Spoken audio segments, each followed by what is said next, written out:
Okay, so guys, आज की इस वीडियो में मैं आपको सिखाने वाला हूँ पार्ट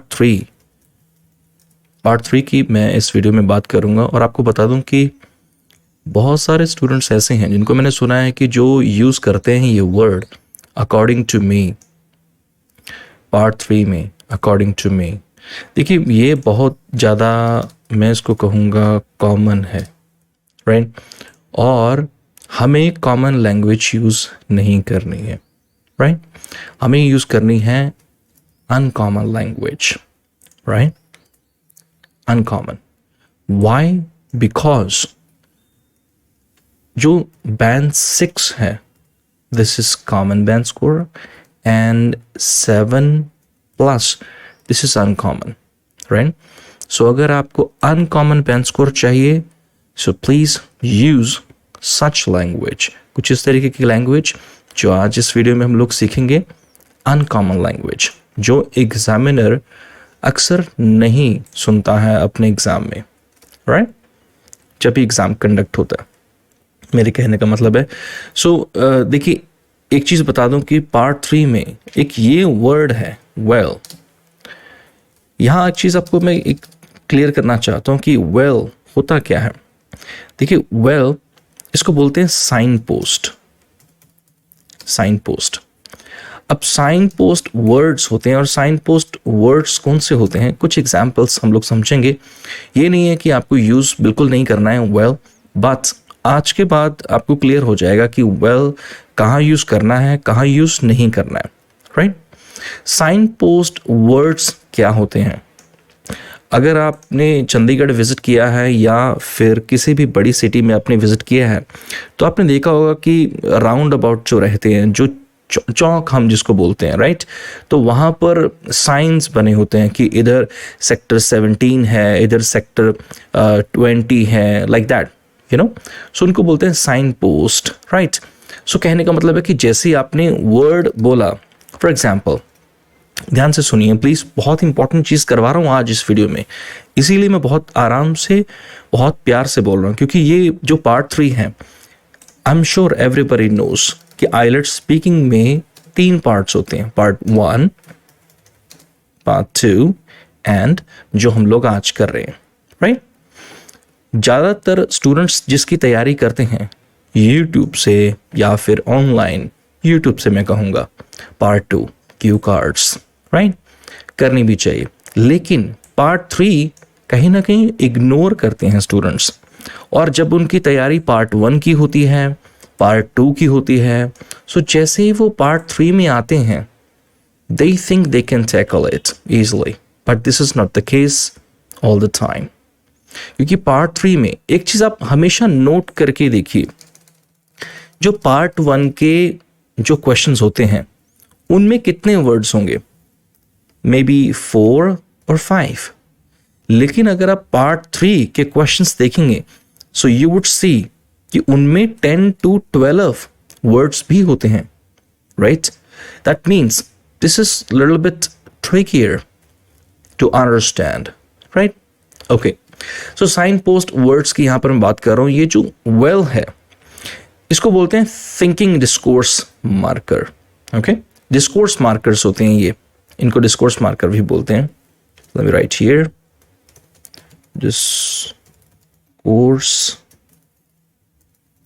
मार्कर्स, ऑलराइट। सो डिस्कोर्स मार्कर्स क्या होते हैं? सी, डिस्कोर्स मार्कर्स उनको बोलते हैं कि वर्ड बोलते ही सुनने वाले को पहले से समझ में आ चुका है कि आप किधर जाएंगे, क्या बोलेंगे। फॉर एग्जाम्पल, मैं लिख के बताऊंगा, यहाँ पर ज़्यादा बोलूंगा तो मे बी शायद, आज वीडियो कैमरा मैंने ऑन नहीं किया वैसे ही। सो ध्यान से सुनिए प्लीज। फॉर एग्जाम्पल, आई से it was my birthday, okay? It was my birthday and nobody was breathing a word। कहने का मतलब है कि मेरा बर्थडे था और कोई भी एक शब्द भी मुंह से नहीं निकाल रहा था, right? Breathing a word, okay? And I was a bit upset, थोड़ा सा मैं upset था, right? कि मेरा बर्थडे और कोई मुझे विश ही नहीं कर रहा है, Then I went, let's make it capital. I went to, let's make it Arunal's classes. Arunal's classes. Okay. And came back from there. Right? वापिस आ गया मैं, classes लगाई मैंने. So when I say here, surprisingly, so surprisingly, here, this word, इसको बोलते हैं signpost. Signpost. या फिर बोलते हैं discourse marker. Discourse marker. Okay? So I am sure अभी आपको समझ में आ गया होगा, मेरे समझाने से पहले ही आपको समझ में आ गया होगा. Okay, let's make it down here. Okay, so अभी सरप्राइजिंगली, अभी इसके बाद क्या हुआ होगा? तो इसके बाद क्या हुआ होगा ये आपको मुझे कमेंट में बताना है. ये सरप्राइजिंगली, सो यहां जैसे आपने सरप्राइजिंगली बोला, सो एग्जामिनर कैन प्रिडिक्ट, वो प्रेडिक्ट कर सकता है कि अभी आप क्या कहने वाले. राइट? सो वैसे ही वेल जो है, वेल एक थिंकिंग साइन पोस्ट है. Thinking sign post. Okay, so thinking का साइन पोस्ट का मतलब ये है कि जब आप वेल यूज करते हैं, इसका मतलब है कि अभी now candidate wants to think, कि आप सोचना चाहते हैं. जैसे आपने कभी भी किसी बॉलीवुड एक्टर का या एक्ट्रेस का इंटरव्यू आपने सुना हो, तो आपने देखा होगा कि जब भी उनसे पूछा जाता है कि ओके सलमान, शाहरुख, राइट, कि आपकी लास्ट मूवी का एक्सपीरियंस कैसा रहा, सो हमेशा पॉज करके बोलते हैं वेल के बाद. Well it was great experience, right. Well, so इसके बाद जब भी आपको कुछ भी बोलना है तो हमेशा 1-2 सेकंड का गैप चाहिए. Well it was like that. Students गलती क्या करते हैं, इसको हर क्वेश्चन में, पार्ट 3 के हर क्वेश्चन में वेल डैश, यहां पर कोई गैप भी नहीं होता है. सो किसी वर्ड को गलत यूज करना, इसको बोलते हैं, that means you don't have proper knowledge of that particular language. इसका इतना फर्क है कि अगर मैं कहूं कि आपको पता होगा कि 2 सेंटेंसेस हैं. पहला है बहुत बुरा हुआ, दूसरा है मजा आ गया. मान के चलिए किसी के साथ बहुत बुरा हो चुका है, लेट्स से किसी की डेथ हो गई, और वहां पर आप जाके अगर ये बोल दें, ये कहने के बजाय कि बहुत बुरा हुआ, मजा आ गया, तो आपको पता होगा कि क्या होगा आपके साथ. सो देखिए, मतलब ये है कि इसको कोई भी वर्ड इंग्लिश लैंग्वेज को बॉम्बे की लैंग्वेज में मैं कहूँ, सो इसको हल्के में मत लें. इतनी भी आसान लैंग्वेज नहीं है और इतनी भी डिफ़िकल्ट भी नहीं है. ये नहीं है कि आप वर्ड को बिना सोचे समझे आप यूज़ किए जा रहे हैं. और ये वेल और ये कुछ ऐसे कुछ वर्ड्स हैं जैसे ये विविडली, रिमेंबर, के रिमेंबर, स्टूडेंट्स मतलब यूज़ करते जा रहे हैं. और मैं अक्सर बोलता हूँ अपनी ऑफलाइन क्लासेस में कि ये जो कैबिन स्पीकिंग होती है, बस कैबिन स्पीकिंग हो रही है फटाफट, cabin speaking, well I vividly remember, well I vividly remember. So please stop saying this, right.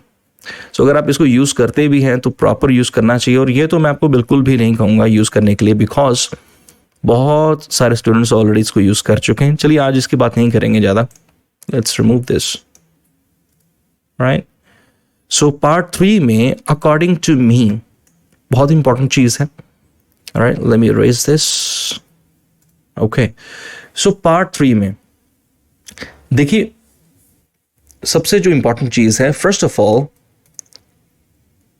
Look at a question from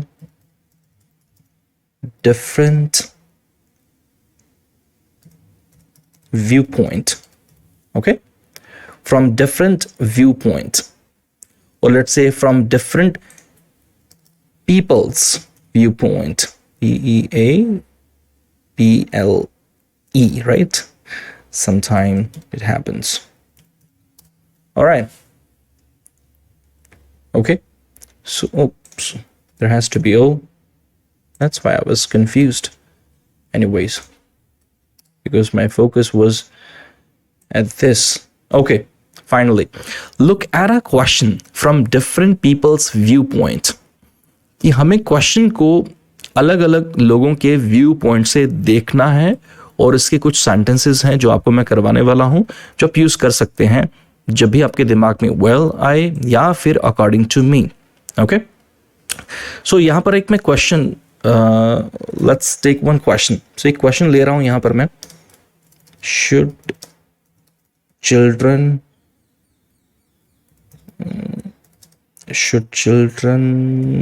play games every day? Okay. क्या बच्चों को हर रोज गेम्स खेलनी चाहिए? अभी देखिए स्टूडेंट्स फटाफट बहुत स्टार्टिंग, मतलब जो इसकी इस तरीके से करते हैं, well yes yes yes yes yes, right. ये तो हमें नहीं करना, ऑलरेडी आपको मैंने एक्सप्लेन कर दिया है. तो यहां पर हमें इस क्वेश्चन को हमें देखना है डिफरेंट पीपल्स व्यू पॉइंट, कि इसको लोग किस तरीके से देखेंगे. सो कौन कौन से लोग हो सकते हैं? Parents, right. पेरेंट्स, आपको क्या लगता है अभी इसको पेरेंट्स किस तरीके से देखेंगे? और इसके अलावा टीचर्स, ओके, और poor people, okay, rich people. अभी हो सकता है कोई कहे कि नहीं बच्चों को तो खेलना चाहिए, हमारे पास तो पैसे बहुत हैं. लेकिन हो सकता है कि कुछ गरीब बच्चे हैं तो वो सोच सकते हैं कि ठीक है, अगर हर रोज ये खेलेगा तो खेलने की जगह पर ये कुछ काम भी कर सकता है, जिससे हमारा कुछ पार्ट टाइम कुछ जॉब कर सकता है, राइट. सो और बहुत हैं. या फिर यहाँ पर मैं बात करूँ, let's say socialists, all right, and let's say athletes, या फिर कोई स्पोर्ट्स कोई पर्सन है, राइट. या फिर कोई let's say middle aged people, right. Middle aged people होते हैं जिनकी एज मे बी 50 से ऊपर होती है, 50 से ऊपर, यस. सो और बहुत सारे हैं कि मतलब हमें अलग अलग लोगों के व्यू पॉइंट से क्वेश्चन को देखना है. Look at a question from different people's view points and then उसका हमें आंसर देना है. Is that clear? I am hoping कि ये आपको समझ में आ गया होगा, राइट. सो अभी हमें इसका आंसर देना है. इसका आंसर आप इस तरीके से शुरू कर सकते हैं.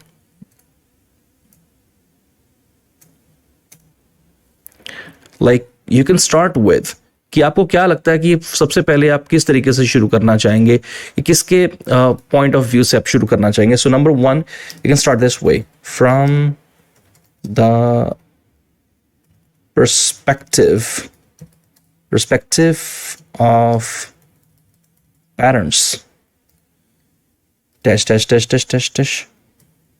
अब कमेंट में इस क्वेश्चन का आपको आंसर देना है ये यूज करके, from the perspective of parents, की पेरेंट्स क्या सोचेंगे कि क्या बच्चों को खेलना चाहिए, right. So number 2 we have here, oops, I think I removed it. Let me write again. Okay, from the perspective of parents dash. Okay, and second we have here, second आपको क्या लगता है कि टीचर्स की, अगर हम लोग view points, अगर टीचर्स के व्यू पॉइंट से हम लोग देखें, सो इस तरीके से शुरू कर सकते हैं आप, from the view point of teachers, from the viewpoint of teachers. Okay, and then we have number 3 here, teachers के व्यू पॉइंट से अगर आप देखेंगे तो आपको क्या लगता है कि टीचर्स क्या सोचेंगे कि हाँ, ऑब्वियस है कि अगर आप टीचर हैं, जैसे मैं एक टीचर हूँ, तो मुझसे अगर कोई पूछेगा तो मैं कहूँगा कि हाँ ठीक है, पहले उनको अपना होमवर्क करना चाहिए, उसके बाद उनको वो खेल सकते हैं, और ज़रूरी नहीं है रोज़ उनको खेलना है, क्योंकि ये उनको डिस्ट्रैक्ट कर सकता है, राइट। डिस्ट्रैक्ट मीन्स डिस्ट्रैक्ट का मतलब होता है कि जब आप का फोकस जो है वो हट जाए, डिस्ट्रैक्ट, ओके। जैसे बार बार सोशल जो नेटवर्किंग साइट्स के आपको जो मैसेजेस आते हैं, नोटिफिकेशंस आती हैं, so you get distract, okay. Next हम लोग यूज कर सकते हैं यहां पर from the point of view of the general, इसकी प्रोनाउंसिएशन थोड़ी सी ट्रिकी है, जनरल, ओके। पब्लिक डैश, कि जो आम पब्लिक है वो क्या सोचती है, राइट, इस क्वेश्चन के बारे में। बहुत इंपॉर्टेंट चीज है, बहुत आराम से और बहुत प्यार से करवा रहा हूं आपको, और ये मैं इसलिए करवा रहा हूं क्योंकि आप आराम से समझ पाएं, ये समझने वाली चीज है, ताकि आप इसे यूज कर पाएं। और प्लीज इस क्वेश्चन का आंसर जरूर करें, इनमें से कुछ भी यूज करके आंसर मुझे जरूर करें। I will be really happy to read your comments, okay. Number 4 we can use, अब आपको क्या लगता है कि जो चिल्ड्रन है उनको क्या लगता है, द चिल्ड्रन देमसेल्व्स, ओके। तो चिल्ड्रन की क्या, बच्चों की क्या राय होगी, तो ऑब्वियस है कि बच्चों के व्यू पॉइंट से देखें तो वो तो यही कहेंगे कि सारा दिन हमें 24/7 अगर मिल जाए खेलने के लिए, so yes will be happy to play. So ये मैंने यहाँ पर कुछ व्यू पॉइंट्स लिए हैं। सो यहाँ पर आप कुछ और भी ले सकते हैं, आप अपने तरीके से क्रिएट कर सकते हैं, ये आप 100 से भी ज़्यादा क्रिएट कर सकते हैं। लेकिन पार्ट 3 में आपको बता दूं कि जो एवरेज, जो मुझे पता है कि 5 to 6 क्वेश्चंस ही पूछे जाते हैं, जो आज अभी जो ट्रेंड चल रहा है पार्ट 3 में जो फॉलोअप क्वेश्चंस पूछे जा रहे हैं, एक क्यू कार्ड हो गया। और पार्ट 1 में अभी रिसेंटली एक मेरे स्टूडेंट का एग्जाम हुआ, तो उसने मुझे बताया कि पार्ट 1 में 15 to 20 क्वेश्चंस पूछे गए थे उसे, 15 to 20 क्वेश्चंस, राइट। सो हो सकता है कि अगर आपका एग्जाम है तो आपसे भी ज़्यादा क्वेश्चंस पूछे जाएं पार्ट 1 में, लेकिन पार्ट 3 में 5 to 6 क्वेश्चंस यू हैव। सो ये था आज हमारा सी डू नॉट से अकॉर्डिंग टू मी, और उम्मीद करता हूँ आज का वीडियो आपको अच्छा लगा होगा। कमेंट्स में ज़रूर बताएं। और एक चीज़ आपको इंपॉर्टेंट बता दूँ, प्लीज़ लिसन केयरफुली, एक चीज़ और इंपॉर्टेंट, आप अगर आपको लगे कि जहाँ आप तैयारी कर रहे हैं आपकी प्रॉपर प्रेपरेशन नहीं हो रही है, तो उसके लिए आप मेरी ऑनलाइन क्लासेस ज्वाइन कर सकते हैं। और ये मेरा व्हाट्सएप नंबर है,